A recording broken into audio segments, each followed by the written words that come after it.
The laughter stung Willow Valentine more than the harsh summer sun as she stood frozen on Main Street, clutching her handmade basket filled with wildflowers and homemade preserves. The ladies of Silver Creek, Colorado, had gathered outside Millicent's fine apparel, their silk parasols twirling as they whispered behind gloved hands, making no effort to hide their mockery. It was 1878, and Silver Creek was changing. The railroad had finally reached their once modest mining town, bringing with it the promise of progress, prosperity, and pretension. The town's growing elite demanded sophistication that Willow, with her simple ways and unadorned speech, could never hope to provide. "Look at her dress," Willow heard Mrs. Henderson say, her voice pitched just loud enough to carry. "Homespun cotton in that dreadful blue. And those boots. Has she no sense of what's proper these days?"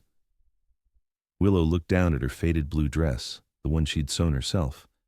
It was clean and well-mended, though the hem was slightly uneven, and the color had faded from too many washings. Her sturdy leather boots were practical for the long walk from her small homestead to town. She had thought herself presentable enough for market day. "And did you hear her speaking with the school teacher?" Mrs. Darlington added, adjusting her expensive bonnet. Such simple thoughts, barely stringing two complex sentences together. "My husband says her father left her that little patch of land out of pity. Heaven knows what will become of her now that he's gone." Heat rushed to Willow's cheeks. She had always been shy around strangers, her words coming out jumbled when she felt scrutinized. Her father had never minded her quiet, straightforward nature. "Honest words don't need fancy dressing," he'd always told her, but he'd been gone 8 months now, leaving her alone to tend their small homestead at the edge of town. Willow's fingers tightened around her basket handle as she tried to summon the courage to walk past the women toward the general store. She needed supplies, and these women were blocking her path with their wide skirts and wider judgment. "Miss Valentine still believes in leaving flowers for the fairies," Mrs. Henderson continued with a tittering laugh. 22 years old and acting like a child. It's a blessing her poor mother didn't live to see what became of her daughter. Tears pricked at Willow's eyes. The flowers were for her parents' graves, not fairies. She visited them every week, keeping their resting places bright with color. It was the only way she knew to keep their memory alive. Just as she considered turning around and going home without her supplies, a deep voice cut through the whispers. "Pardon me, ladies." The women's laughter stopped abruptly as a tall figure stepped between them and Willow. Samuel Tucker stood with his hat in his hands, his broad shoulders blocking Willow from the women's piercing stares. Willow had seen him around town since he'd arrived 3 months ago to work at the Peterson Ranch, but they'd never spoken. His reputation as a skilled horseman and decent cowhand had traveled quickly through Silver Creek. "Mr. Tucker," Mrs. Henderson said, her voice suddenly honeyed, "how lovely to see you in town today. Are you here for the Founders' Day planning meeting?" "No, madam," Samuel replied, his voice respectfully firm. "Just picking up supplies." He turned slightly toward Willow, the shadow of his tall frame providing a momentary sanctuary. "Miss Valentine, I believe Mr. Wilson is expecting you at the store. He mentioned setting aside that seed you ordered." Willow blinked in surprise. She hadn't ordered any seed, and Mr. Wilson certainly wasn't expecting her. But the kindness in Samuel's eyes gave her courage. "Thank you, Mr. Tucker," she managed to say, her voice steadier than she felt. "I should not keep him waiting." Samuel nodded and stepped aside, creating a path through the women for Willow to walk. As she passed, he fell into step beside her, effectively escorting her away from their tormentors. "Don't mind them," he said quietly when they were out of earshot. "Some folks mistake cruelty for sophistication." Willow glanced up at him, noting the sincerity in his expression. His face was weathered from working outdoors, but his eyes were kind beneath the brim of his hat. "You didn't have to do that," she said, her voice barely above a whisper. "I know," he replied simply. They reached the general store's wooden porch, and he opened the door for her. "After you, Miss Valentine." Inside the store, the familiar scent of coffee, leather, and dried goods calmed Willow's nerves. Mr. Wilson, the storekeeper, nodded a greeting as they entered. "I'll just be getting my supplies," Samuel said, tipping his hat to her. "Take your time with yours." As he walked toward the back of the store, Willow heard Mrs. Henderson's voice outside the window, speaking to someone she couldn't see. "That poor Tucker fellow, being polite to the Valentine girl. You know, they say she's simple-minded, barely keeps that homestead running. Can't hold a proper conversation to save her life." "Such a shame," another voice agreed. "A handsome man like that could have his pick of suitable women." Willow's cheeks burned with humiliation as she pretended to examine a bolt of calico fabric. She didn't see Samuel return until he spoke, his voice carrying just enough to be heard by the women outside the open window.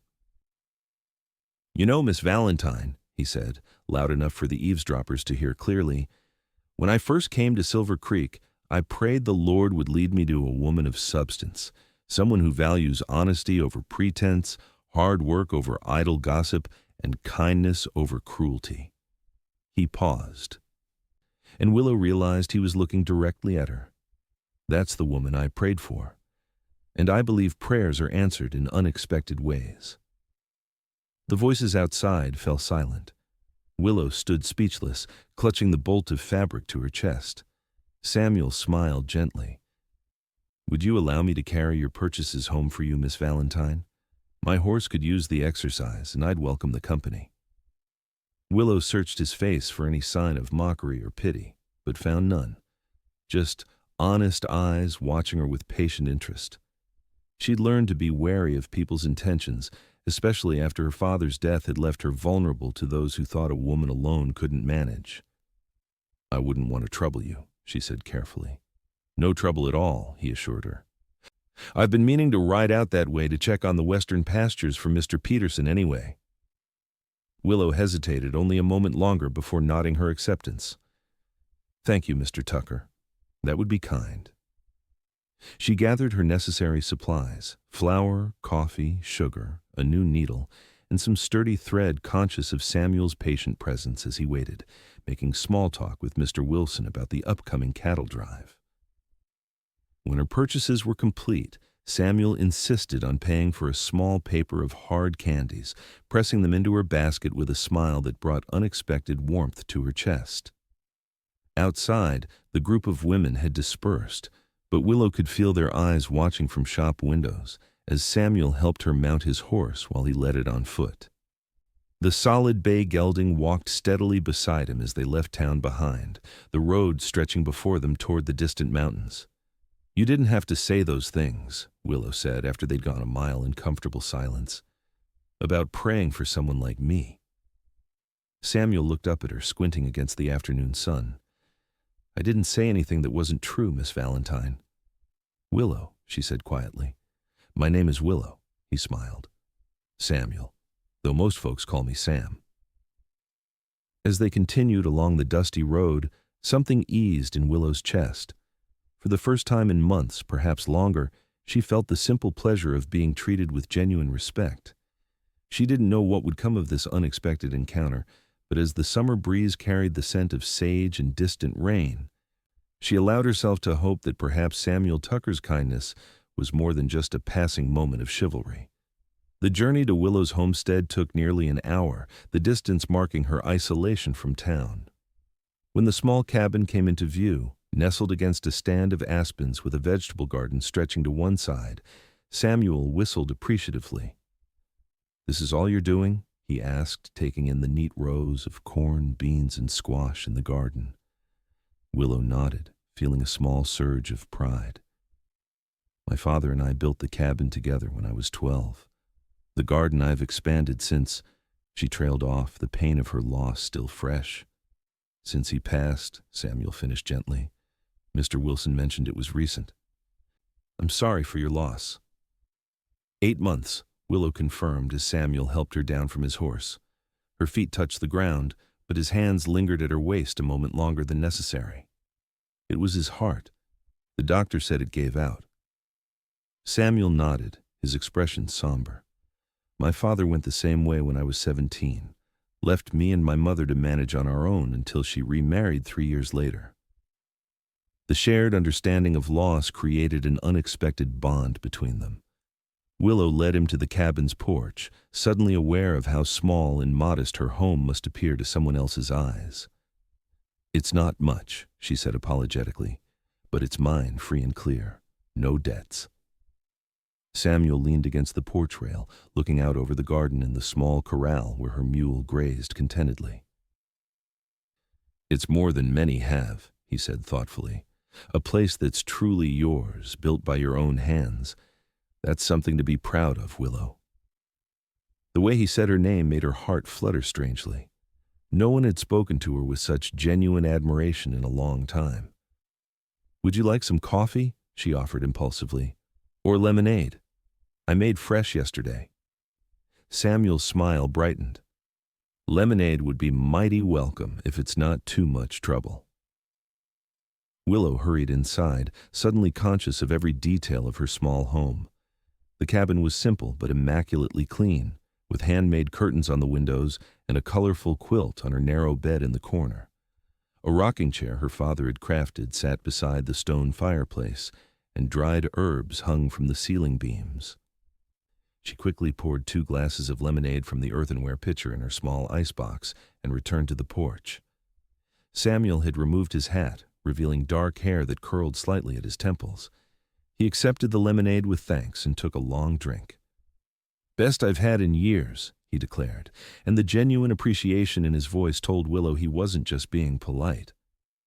They sat on the porch steps watching the afternoon sun cast long shadows across the land.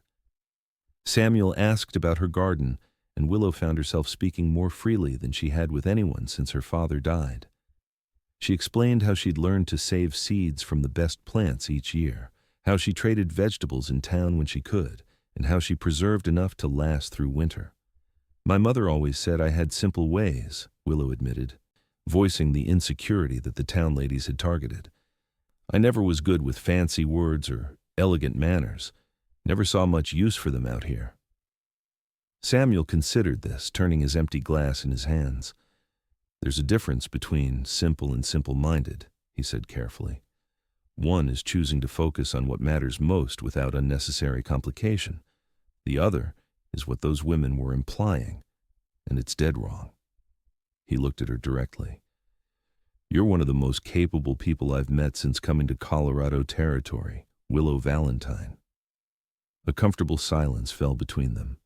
In the distance, a meadowlark called to its mate as the light began to soften toward evening.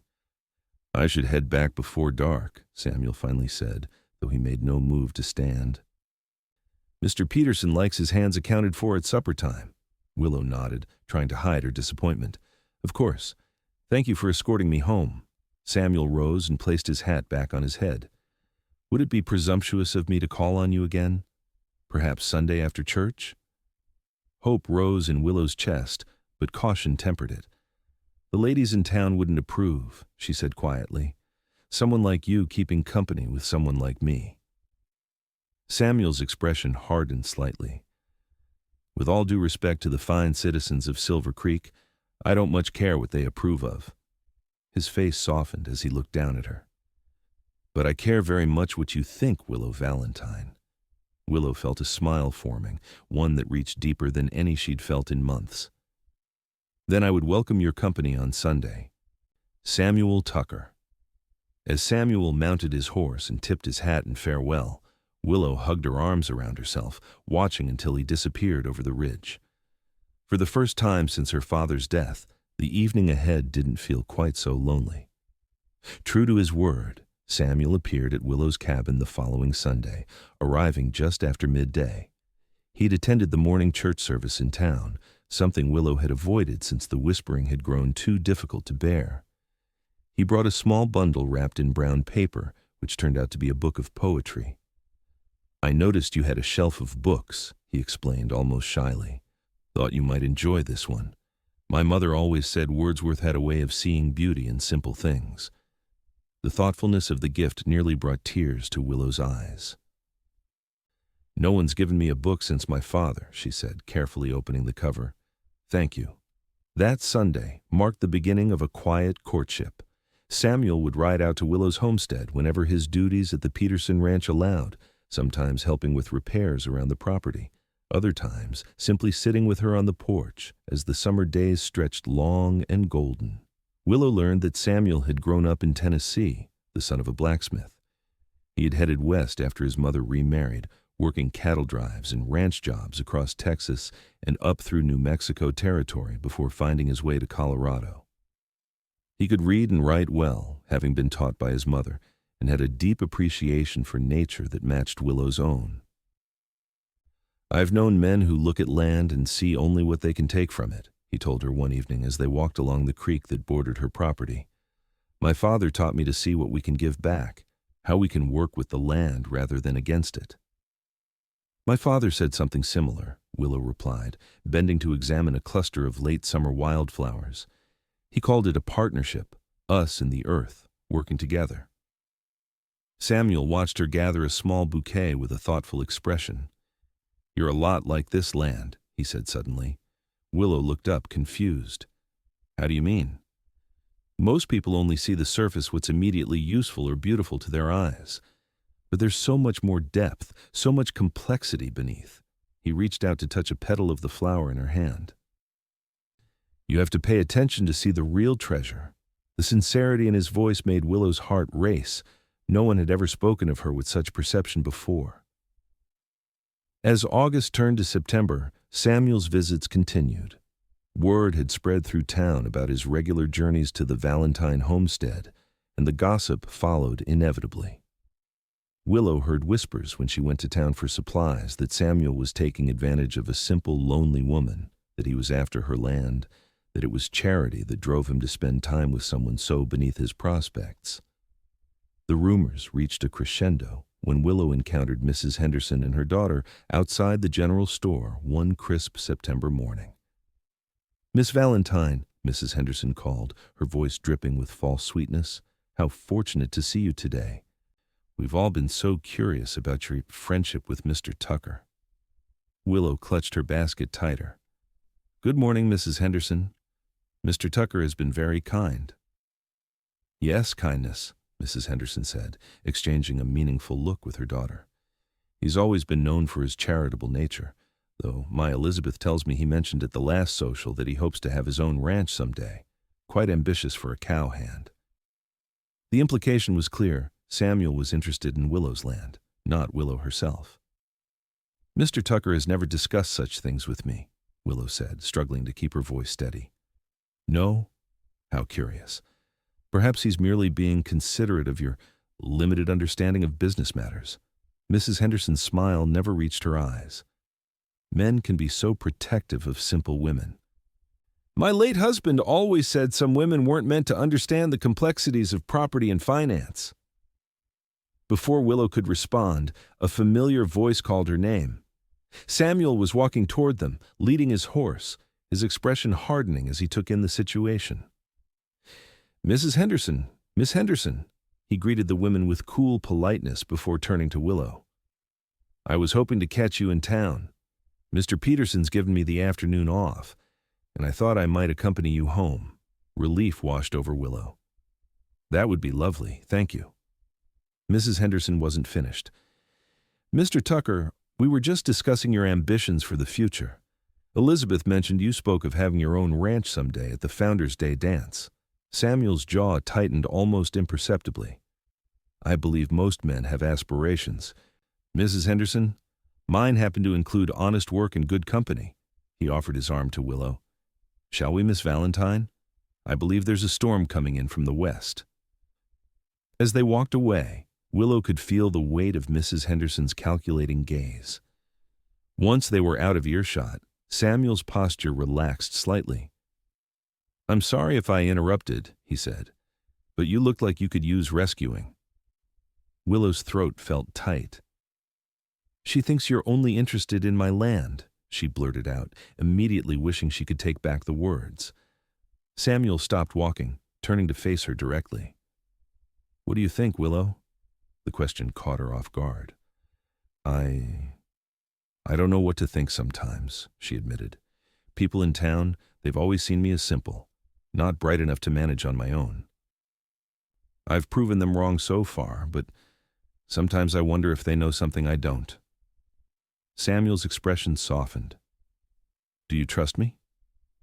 Willow looked into his earnest face and realized that despite the voices of doubt, both external and internal, she did trust him. Yes, she said simply. Then trust that I see you clearly, Willow Valentine. And what I see is a woman of remarkable strength, practical wisdom, and genuine kindness. He took her hand in his calloused palm warm against her skin. I didn't come to Silver Creek looking for land. I came looking for a place to belong. The intensity in his eyes made her breath catch. For a moment, she thought he might kiss her there in the middle of Main Street. Instead, he squeezed her hand gently and released it. Now, let's get you home before that storm hits, he said, glancing at the darkening clouds on the horizon. They rode double on Samuel's horse, Willow's purchases secured in his saddlebags. The closeness her back against his chest, his arms around her to hold the reins, sent her heart racing in a way that had nothing to do with fear. The storm caught them halfway to the homestead, fat raindrops turning quickly to a drenching downpour. By the time they reached the cabin, they were both soaked through. Willow quickly built up the fire while Samuel saw to his horse in the small barn. When he returned, water dripping from his hat and coat, Willow handed him a towel and a cup of hot coffee. You should stay until the storm passes, she said, suddenly aware of how improper it might seem to have a man in her home without a chaperone. But the alternative was sending him back into the dangerous weather. Samuel seemed to read her thoughts. I'll sit on the porch once the rain eases up, he assured her, taking off his wet coat and hanging it by the fire. Wouldn't want to compromise your reputation. Willow couldn't help but laugh at this. I think my reputation in town is already beyond saving, at least according to Mrs. Henderson. Samuel's expression darkened.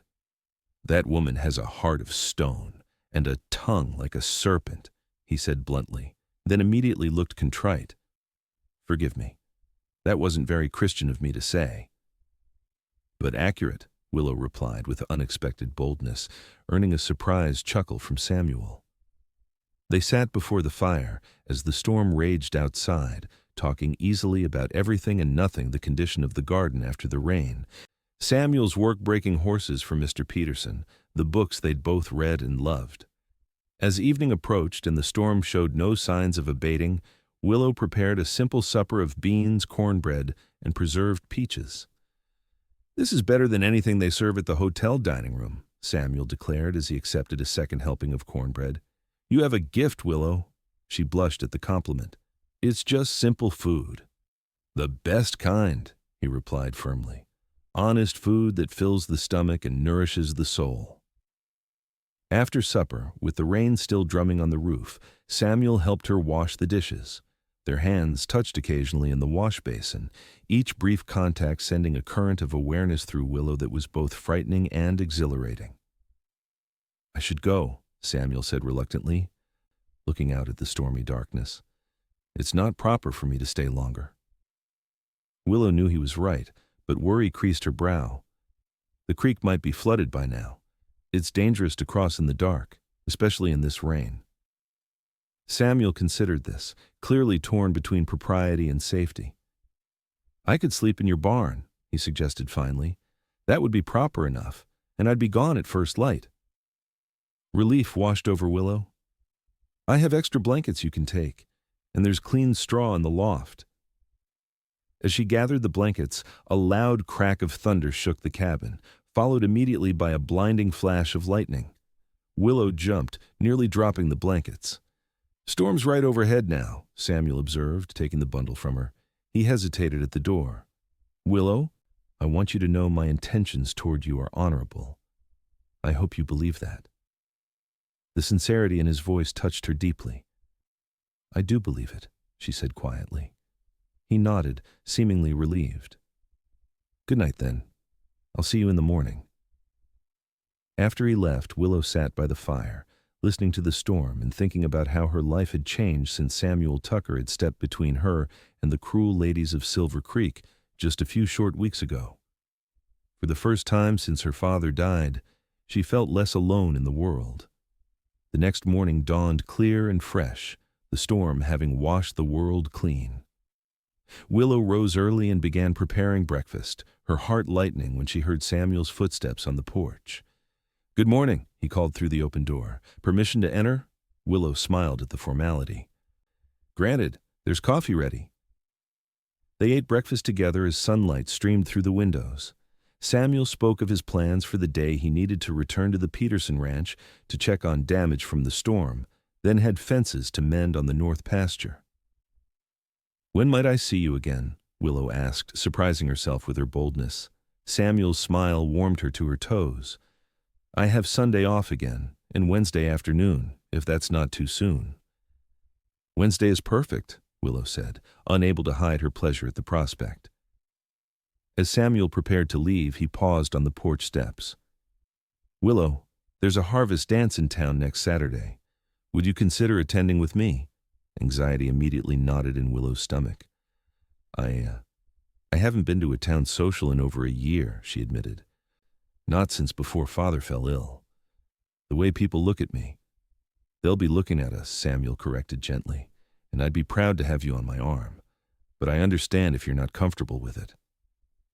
Willow thought of the whispers that would follow them, the judging eyes of Mrs. Henderson and her circle, but she also thought of how it would feel to dance with Samuel, to be acknowledged publicly as someone worthy of his attention. "I'll go," she decided suddenly, "but I don't have anything suitable to wear." Samuel's face lit up with a smile that made her decision worthwhile. "You'll be the most beautiful woman there, no matter what you wear," he said with such conviction that Willow almost believed him. After Samuel left, Willow stood on her porch, watching him ride toward town with a curious mixture of excitement and trepidation.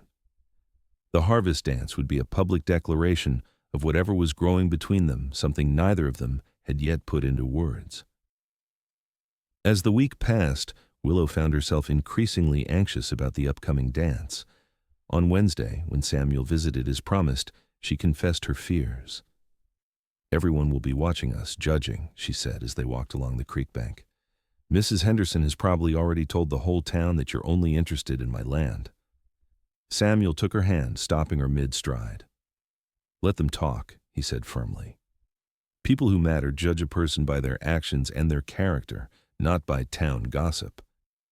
"But my dress is so plain," Willow worried, "and I don't know the latest dances." Samuel laughed gently. "I've been working cattle drives most of my adult life, Willow. The only dancing I know involves avoiding getting trampled during a stampede. We can be awkward together." His self-deprecating humor eased her anxiety somewhat, but as Saturday approached, Willow still fretted over her appearance. She washed and pressed her best dress, a simple blue cotton with a white collar, and attempted to style her hair in a more sophisticated fashion than her usual practical braid. When Samuel arrived to escort her to the dance, dressed in clean trousers, a pressed shirt, and a new vest, the appreciation in his eyes made all her worrying seem foolish. "You look beautiful," he said simply, offering her a small bouquet of late wildflowers. "These reminded me of you thriving where others might wither, bringing color to the world even as winter approaches." Willow tucked one of the flowers into her carefully arranged hair, touched by the thoughtful gesture. "Thank you, Samuel. You look very handsome yourself." The ride into town was too short for Willow's liking. All too soon, they were approaching the town hall, where lanterns glowed invitingly and the sound of fiddle music spilled into the night. Wagons and horses lined the street, and well-dressed couples streamed toward the entrance. Samuel helped Willow down from his horse, offering his arm with a reassuring smile. "Remember, you belong here as much as anyone," he murmured as they approached the door. The moment they stepped inside, Willow felt the weight of eyes turning toward them. The music continued, but conversations paused momentarily as people noticed their arrival.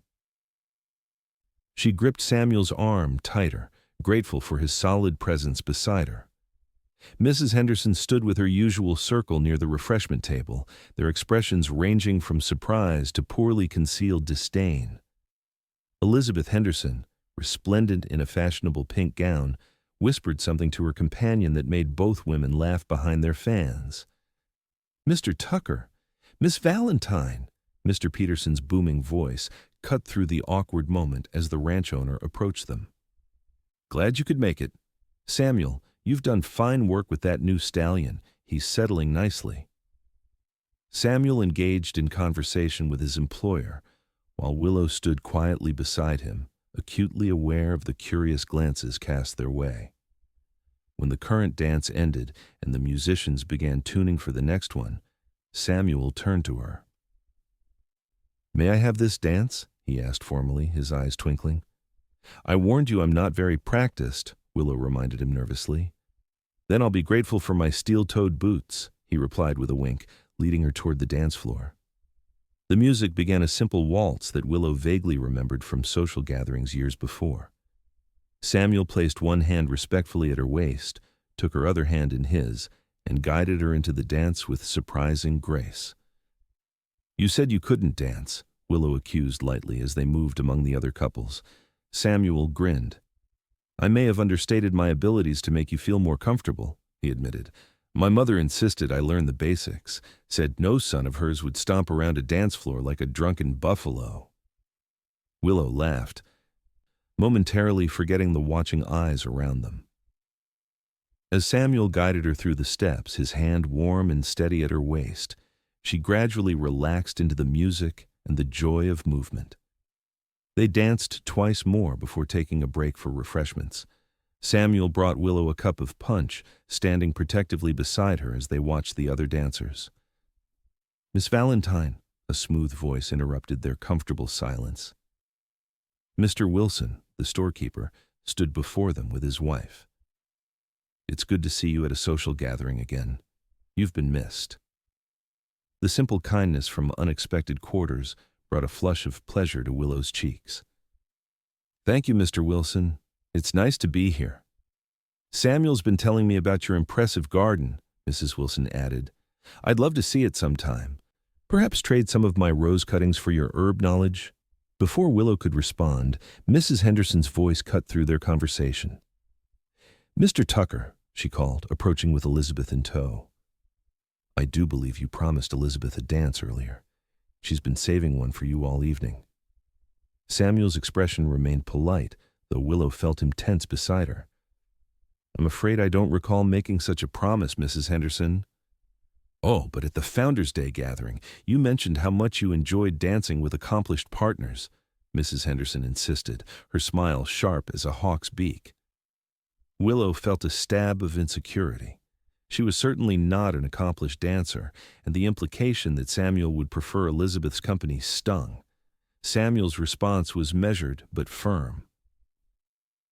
"I believe I said I enjoyed good company, Mrs. Henderson, which is exactly what I'm currently enjoying." He placed his hand gently on Willow's arm. "If you'll excuse us, I believe they're starting another dance, and I've promised it to Miss Valentine." As he led Willow back to the dance floor, leaving Mrs. Henderson sputtering in their wake, Willow couldn't help but smile. "That was very gallant of you."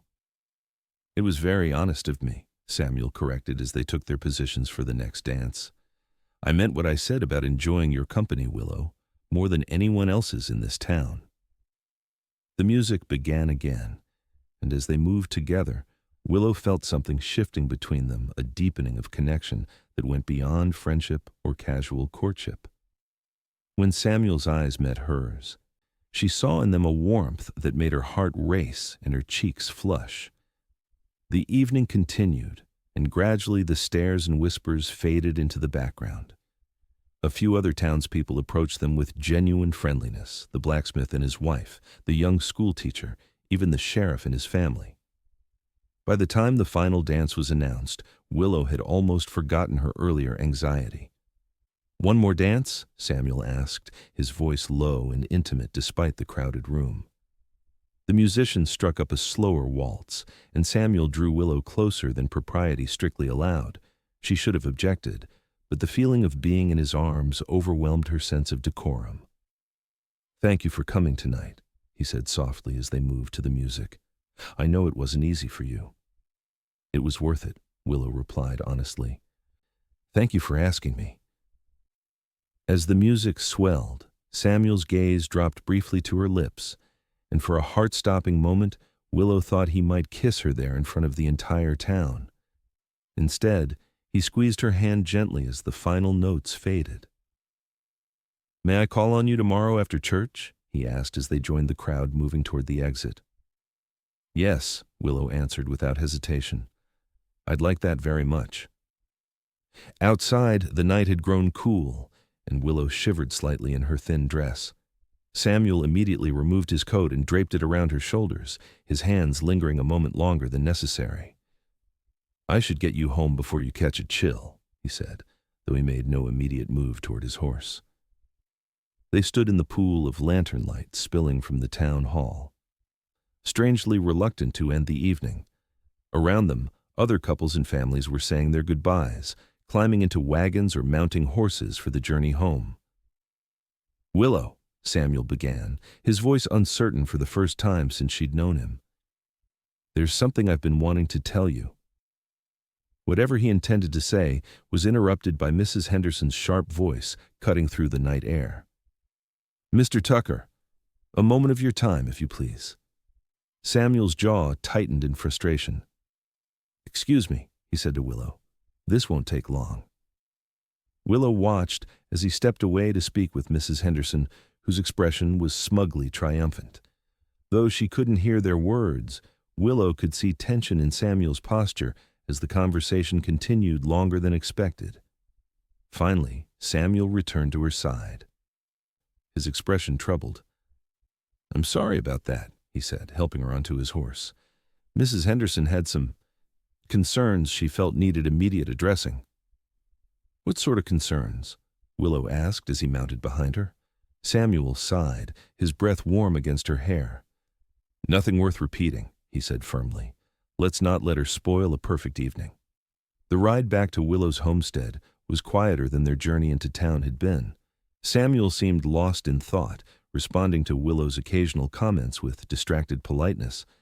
By the time they reached her cabin, anxiety had once again taken root in her chest. "Would you like to come in for coffee?" she offered as he helped her down from the horse. Samuel hesitated, glancing at the dark cabin and then back at Willow's face.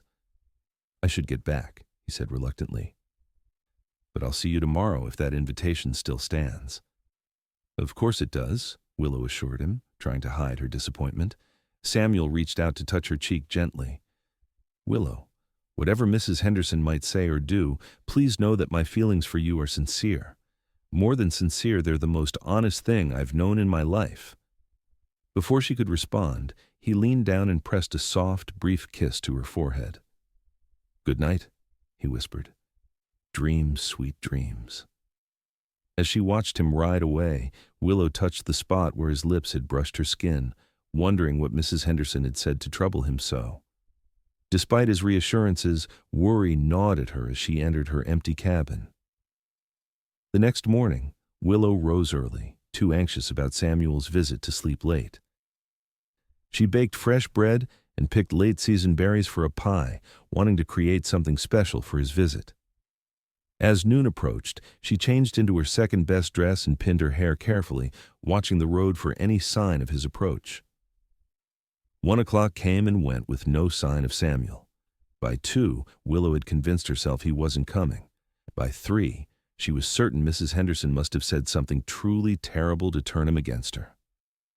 Just as the sun was beginning to lower in the western sky, Willow heard hoofbeats approaching. Relief washed over her as she stepped onto the porch, only to falter when she saw not Samuel, but Mr. Peterson riding toward her cabin. "Miss Valentine," the rancher called as he dismounted. "Forgive the intrusion." "Mr. Peterson," Willow greeted him, anxiety returning full force. "Is something wrong? Has something happened to Samuel?" The rancher's weathered face creased with concern. "He's had an accident, Miss Valentine. Nothing life-threatening," he added quickly, seeing the color drain from her face. "But serious enough. He was thrown while breaking that new stallion this morning after church. Doctor says his leg's broken in 2 places, and he took a hard knock to the head." Willow's hand flew to her mouth. "Where is he? Is he conscious?" "He's at the doctor's house in town," Mr. Peterson explained. "Conscious but in considerable pain.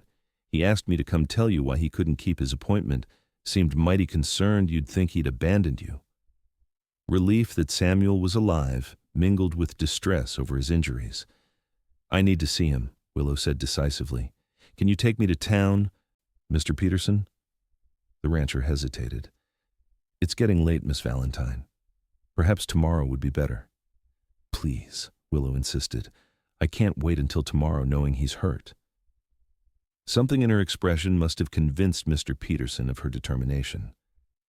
"Very well," he conceded. "Gather what you need. I'll wait." Willow quickly changed back into her everyday dress, packed a small bag with a clean nightgown and essentials, and locked the cabin door. Within 15 minutes they were on the road to town, Willow riding behind Mr. Peterson on his sturdy gelding.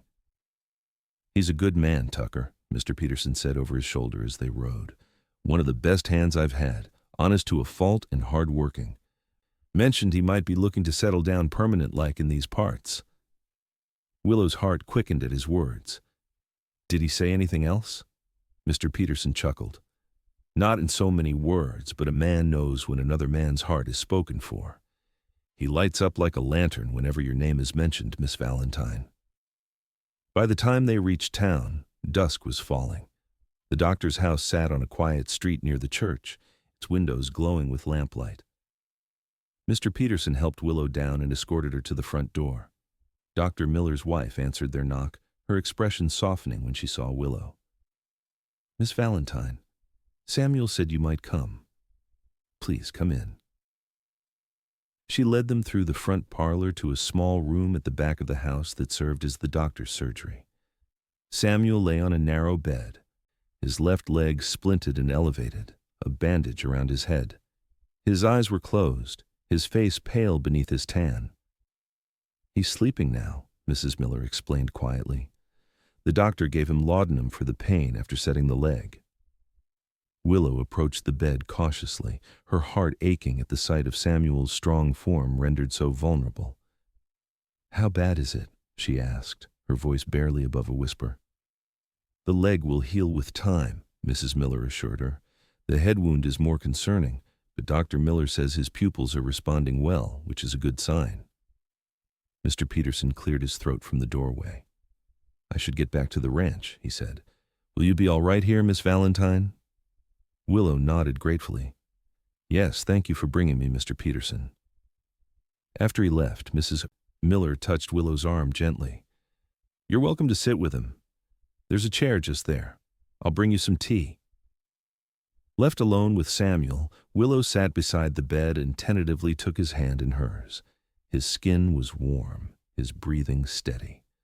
Up close, she could see the bruising beginning to form along his temple, disappearing beneath the bandage. "Oh, Samuel," she whispered, brushing a lock of dark hair from his forehead. "What were you thinking, getting on a half-broke stallion on a Sunday?" To her surprise, his eyelids fluttered and a faint smile touched his lips. "Wasn't thinking clearly," he mumbled, his voice hoarse. "Distracted." Joy surged through Willow at the sound of his voice. "You're awake." Samuel's eyes opened slowly, unfocused at first, then settling on her face. "Willow," he said, his smile widening despite obvious pain. "You came." "Of course I came," she replied, squeezing his hand gently. "Mr. Peterson told me what happened. You gave everyone quite a scare." Samuel attempted to shift position and winced. "Gave myself a scare, too. That stallion has a meaner streak than Mrs. Henderson." He paused, seeming to gather his thoughts. "I'm sorry about missing our visit. I had plans." "Hush," Willow soothed. "There will be time for visits when you're healed. Right now you need to rest." Mrs. Miller returned with tea and a bowl of broth for Samuel if he felt up to eating. "You're welcome to stay the night, Miss Valentine," she offered kindly. "We have a spare room upstairs. It wouldn't be proper for a young woman to ride back to her homestead alone after dark." Willow accepted gratefully, relieved that she wouldn't have to leave Samuel.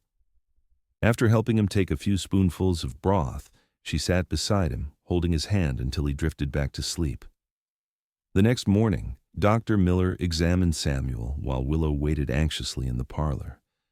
When the doctor emerged, his expression was cautiously optimistic. "The leg is set well," he reported, "and his head seems clearer today, which is a good sign. However, he needs proper care for several weeks at least. He can't possibly return to the bunkhouse at the Peterson Ranch in this condition." "He can come to my cabin," Willow said immediately, then blushed as she realized how improper that sounded. "I mean, I could care for him. I nursed my father through his illness." Dr. Miller frowned slightly. "That would hardly be appropriate, Miss Valentine. A young unmarried woman living alone with a man, even an injured one." "Then what do you suggest?" Willow asked, her concern for Samuel outweighing her usual deference to authority. "He has no family here." Before the doctor could respond, Mrs. Miller joined the conversation. "What about Mrs. Abernathy? She takes in boarders occasionally, and she's a respectable widow.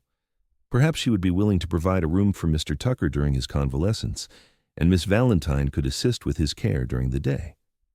This compromise seemed acceptable to Dr. Miller, and Willow agreed it was the best solution under the circumstances.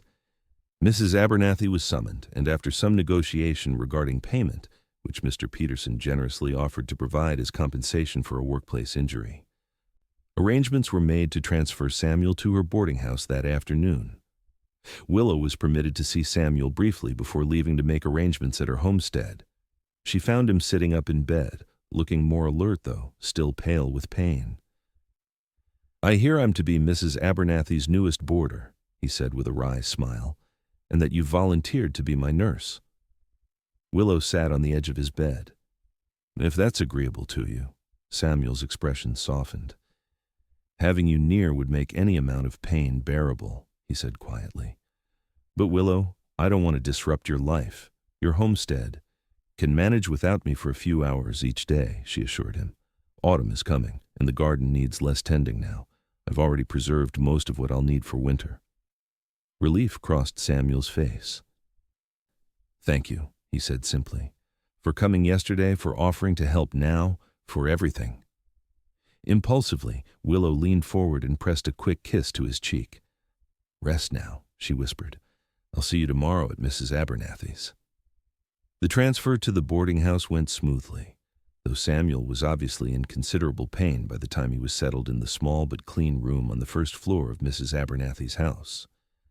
The widow was a brisk, no-nonsense woman with a kind heart beneath her stern exterior, and she promised to keep a close eye on her patient.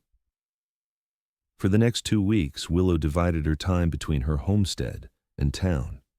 Each morning she would rise early to tend to her animals and necessary chores before riding her mule to Mrs. Abernathy's house. There, she would help Samuel with exercises Dr. Miller had prescribed, read to him when the pain made concentration difficult, and simply keep him company through the long hours of forced inactivity. Samuel proved to be a difficult patient at times, frustrated by his inability to care for himself and worried about losing his position at the Peterson Ranch.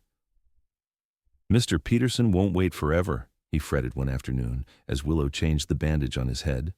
"He needs someone who can work, not an invalid taking up space and wages." "Mr. Peterson thinks very highly of you," Willow reminded him. "He told me himself you're one of his best hands. He'll wait." Samuel sighed, wincing as Willow's fingers brushed against the healing wound. "It's not just the ranch," he admitted. "I had plans, Willow, things I wanted to say to you, to ask you." He trailed off, his expression troubled. Willow's heart fluttered. "Whatever you wanted to say, it can wait until you're better," she assured him, though curiosity burned within her. As September gave way to October, Samuel's condition improved steadily. The head wound healed cleanly, and though his leg remained splinted, he was able to move about with crutches for short periods. His spirits lifted with his increasing mobility, and Willow noticed he seemed more like himself with each passing day. The town's attitude toward their unconventional arrangement was mixed. Some, like the Wilsons and the Millers, expressed only support and admiration for Willow's dedication to Samuel's care. Others, predictably led by Mrs. Henderson, whispered about impropriety and Willow's unseemly eagerness to spend time alone with an unmarried man. Pay them no mind, Mrs. Abernathy advised Willow firmly, when she noticed the young woman's discomfort at the gossip. I'm here as chaperone, and there's nothing improper in Christian charity toward those in need. One crisp October afternoon, Willow arrived at the boarding house to find Samuel sitting in the small garden behind the house, a blanket over his lap despite the sunny day. His face lit up when he saw her, as it always did. You're looking well today, Willow observed, taking a seat beside him on the wooden bench. The fresh air agrees with you. Samuel nodded, his eyes never leaving her face. Dr. Miller visited this morning. He says I can return to light duties at the ranch next week, though riding is still out of the question for another month at least. That's wonderful news, Willow said. Genuinely pleased for him, though, she couldn't help a pang of sadness at the thought of their daily visits ending. Samuel seemed to read her thoughts. I'll miss our time together, he said quietly. These weeks have been difficult in many ways, but having you here each day. He paused, reaching for her hand. Willow, there's something I need to say to you. A shadow fell across them, interrupting the moment. Willow looked up to see Mrs. Henderson and Elizabeth standing at the garden gate, both dressed in their finest visiting clothes. Miss Valentine, Mr. Tucker, Mrs. Henderson greeted them with calculated sweetness. How fortuitous to find you both here. We've come to inquire after your health, Mr. Tucker. Samuel's grip on Willow's hand tightened briefly before he released it. Very kind of you, Mrs. Henderson, he replied with careful politeness. As you can see, I'm much improved. Indeed, Mrs. Henderson agreed, her sharp eyes noting the closeness of Willow and Samuel on the bench. Elizabeth has baked a pie for you, apple, with cinnamon. Your favorite, I believe you mentioned at the dance. Elizabeth stepped forward, offering a covered basket with a shy smile. I hope you'll enjoy it, Mr. Tucker. Samuel accepted the basket with appropriate thanks, though Willow noted the stiffness in his manner. Very thoughtful of you, Miss Henderson. Mrs. Henderson wasn't finished. We've also come with news, she continued, her voice carrying a note of triumph. My brother in Denver has written to say there's a position available at his bank for a young man of good character. When I mentioned your name, Mr. Tucker, he expressed great interest in meeting you. It would be a considerable step up from ranch work-steady employment, respectable position, opportunity for advancement. The implication hung in the air, a future far more promising than anything Silver Creek could offer, certainly more prestigious than the life of a cowhand married to a simple homesteader. Samuel's expression revealed nothing. That's very generous, Mrs. Henderson. Please thank your brother for his consideration. You'll think about it, of course, Mrs. Henderson pressed. A man of your capabilities shouldn't waste his potential. Elizabeth and I would be happy to accompany you to Denver to make the introduction. We're planning a visit next month. Willow's stomach twisted with anxiety. A banking position in Denver was indeed a significant opportunity, one that any sensible man would consider seriously. And traveling there with the Hendersons with Elizabeth would cement Samuel's connection to one of the most influential families in the county. I'll certainly give it thought, Samuel replied noncommittally, though I have commitments here I take very seriously. Mrs. Henderson's smile didn't reach her eyes. Of course, family obligations should always be honored, though I wasn't aware you had family in the area, Mr. Tucker. Not blood relations, Samuel clarified, his gaze shifting briefly to Willow. But commitments of the heart can be just as binding. A flush of emotion warmed Willow's cheeks at his words. Mrs. Henderson's expression cooled noticeably. Well, she said briskly, we won't intrude on your recovery any longer. Elizabeth, we should call on Mrs. Wilson before returning home. She nodded curtly to Willow. Miss Valentine. After they departed, an uncomfortable silence fell between Willow and Samuel. The basket containing Elizabeth's pie sat between them, a tangible reminder of the difference between what Willow could offer and what a woman like Elizabeth Henderson could provide. You should consider it, Willow said finally, her voice barely above a whisper. The position in Denver. It sounds like a fine opportunity. Samuel turned to her, his expression intense. Is that what you think I want? A banking position in Denver? A life counting other men's money? It would be secure, Willow pointed out, unable to meet his eyes. Respectable. No more breaking wild horses or sleeping in bunkhouses. Willow, Samuel said, his voice gentle but firm. Look at me. Reluctantly, she raised her gaze to his. I came west because I couldn't bear the thought of spending my life confined within walls, living by another man's schedule, separate from the land and the sky. He took her hand again, his grip warm and sure. What I want can't be found in Denver or any city. Hope flickered in Willow's heart. What do you want, Samuel? His eyes softened. I want mornings that start with the sun rising over mountains, not with a bank manager's schedule. I want evenings spent watching stars appear one by one in the sky, not counting ledgers by lamplight. He paused, his thumb tracing circles on her palm. And I want to share those mornings and evenings with someone who understands the value of simple things, honest work, and quiet joy. Tears pricked at Willow's eyes. Someone simple, you mean? Someone real, Samuel corrected firmly. Someone whose worth isn't measured in silk dresses or social connections, but in strength of character and goodness of heart. He shifted on the bench, wincing slightly as he moved his injured leg and reached into his pocket. I've been carrying this for weeks, waiting for the right moment, he said, withdrawing a small object wrapped in a handkerchief. I had it with me the night of the dance. Was going to ask you after I brought you home, but Mrs. Henderson interrupted with her warnings about your suitability and limitations. Willow's breath caught as Samuel unwrapped the handkerchief, revealing a simple gold ring with a small pearl set in the center. It was my mother's, he explained softly. She gave it to me before I left Tennessee. Said to save it for the woman who made me feel at home no matter where I was. His eyes met Willow's, vulnerable yet determined. That's you, Willow Valentine. You're the woman I prayed for when I was alone on cattle drives, watching the stars and asking God to lead me to someone true. Willow could barely speak through the emotion tightening her throat. Samuel, I love you, he said simply. Your straightforward ways, your practical wisdom, your gentle heart. The way you care for growing things, the way you've cared for me these past weeks. He took a deep breath. Willow Valentine, would you do me the honor of becoming my wife? Joy burst through Willow like sunlight breaking through clouds after a storm. Yes, she whispered, tears spilling onto her cheeks. Yes, I will.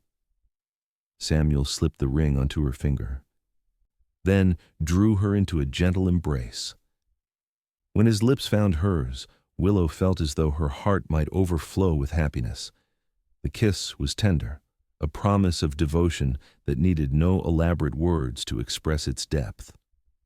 From the boarding house window, Mrs. Abernathy watched with a satisfied smile before discreetly drawing the curtain to give the young couple privacy in their moment of joy. News of their engagement spread quickly through Silver Creek. As with everything concerning Willow and Samuel, reactions were divided. The Petersons, the Wilsons, and other kind-hearted townspeople offered sincere congratulations. Mrs. Henderson and her circle were notably cool, though Elizabeth, to her credit, sent a polite note wishing them happiness. With Dr. Miller's approval, Samuel returned to the Peterson ranch in late October, limited to light duties while his leg continued to heal. He and Willow began making plans for their future together.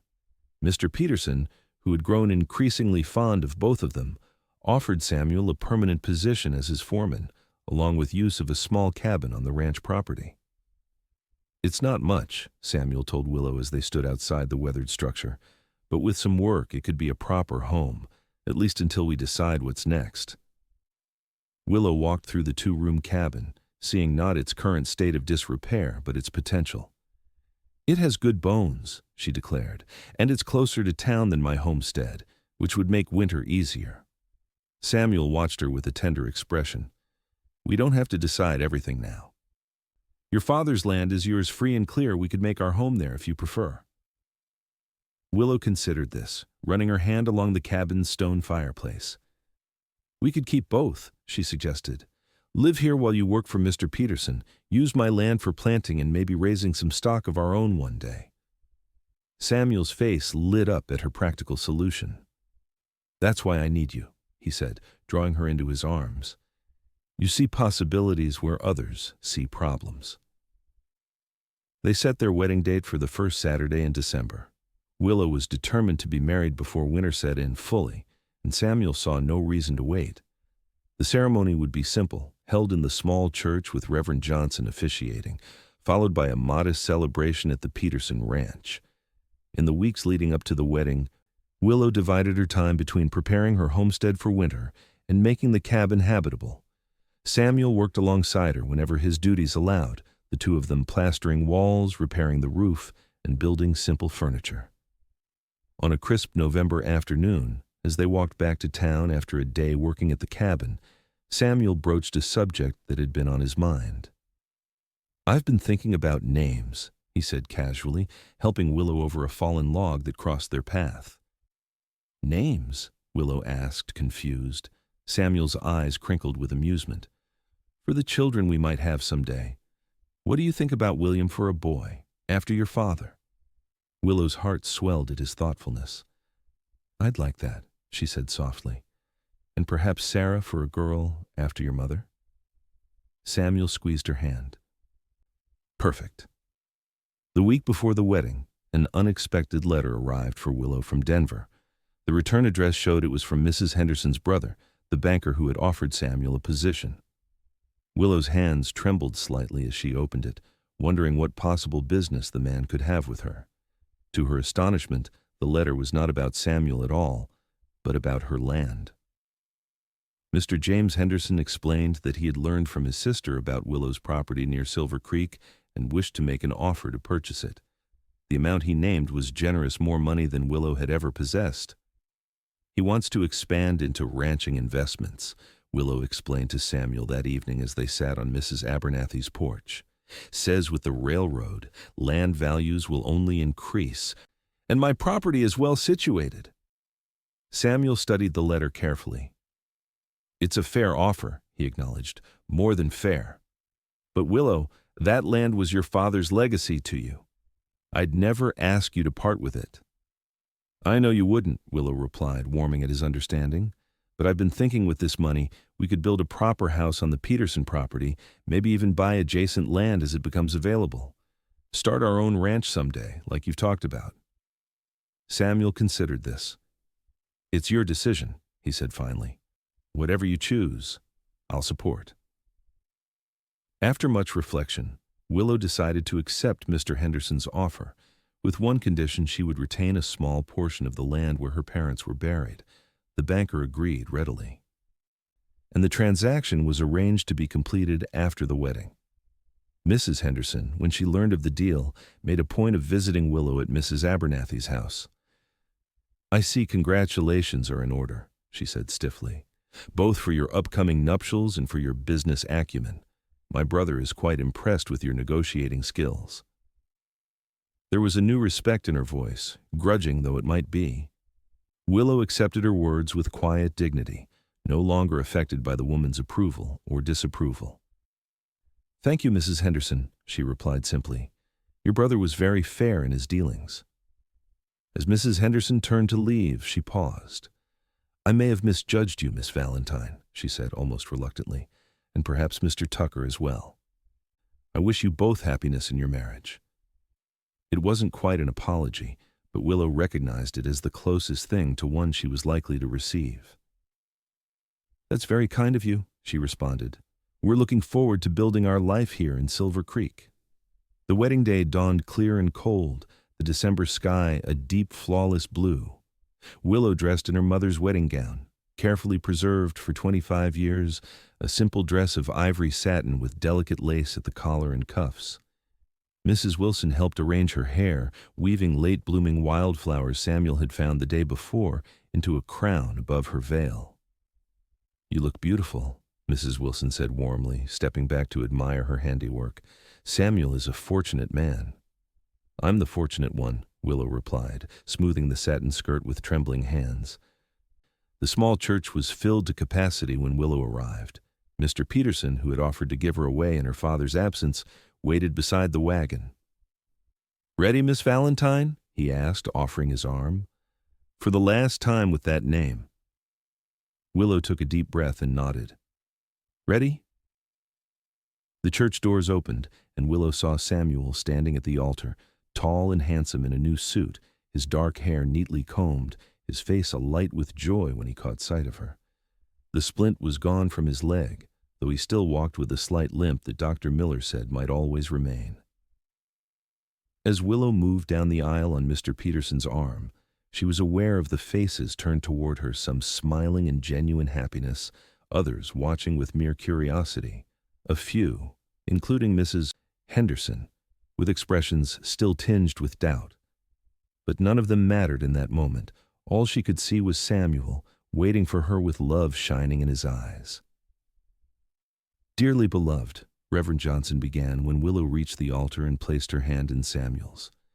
We are gathered here today in the sight of God in this company to join this man and this woman in holy matrimony. The ceremony was brief and traditional. They exchanged vows in clear voices, promising to love and cherish each other for all their days. When Samuel slipped a simple gold band onto her finger to join her mother's pearl ring, his hand was steady, his touch gentle. I now pronounce you husband and wife, Reverend Johnson declared with a broad smile. What God has joined together, let no man put asunder. You may kiss your bride, Mr. Tucker. Samuel cupped Willow's face tenderly in his hands and kissed her with reverence and promise before the assembled congregation.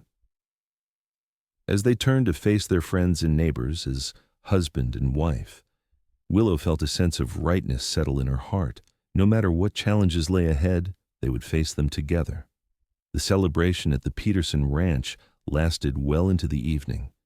The bunkhouse had been transformed with lanterns and evergreen boughs, tables laden with food contributed by well-wishers throughout the community. There was music and dancing, though Samuel was careful not to overtax his healing leg, and more congratulations than Willow could count. As the festivities continued around them, Samuel drew Willow outside for a moment of quiet beneath the star-filled sky. Happy, Mrs. Tucker? He asked, his arms encircling her waist. Willow leaned back against his chest, gazing up at the vast expanse of stars. More than I ever thought possible, she answered truthfully. There's something I want to show you, Samuel said, reaching into his pocket. He withdrew a folded paper and handed it to her. A wedding gift. Willow opened it carefully, squinting to read in the dim light spilling from the bunkhouse windows. It was a deed to 20 acres adjoining the Peterson Ranch, not far from their cabin. I've been saving since I came to Colorado, Samuel explained. It's good land with water rights, room enough for a proper house someday, garden space, pasture for livestock. Willow turned in his arms, overwhelmed by the thoughtfulness of his gift. Our land, she whispered, touching his face. Our future. The first piece of many, Samuel promised. We'll build something lasting, Willow, something true. As they sealed this promise with a kiss beneath the winter stars, Willow knew that the path ahead might not always be easy, but it would be rich with purpose and love.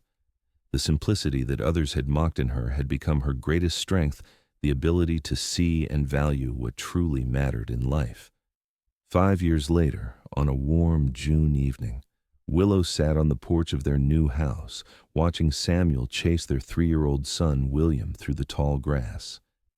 Baby Sarah slept peacefully in her cradle beside Willow, her tiny fist curled around her mother's finger. The years had brought changes to Silver Creek and to the Tuckers. With the money from Willow's land sale and Samuel's careful management, they had gradually built a modest but thriving ranch. The original cabin still stood, now used as a bunkhouse for the 2 hands they employed during busy seasons. Samuel had proven to have a gift for horse breeding, combining his skill as a trainer with Willow's practical knowledge of animal husbandry.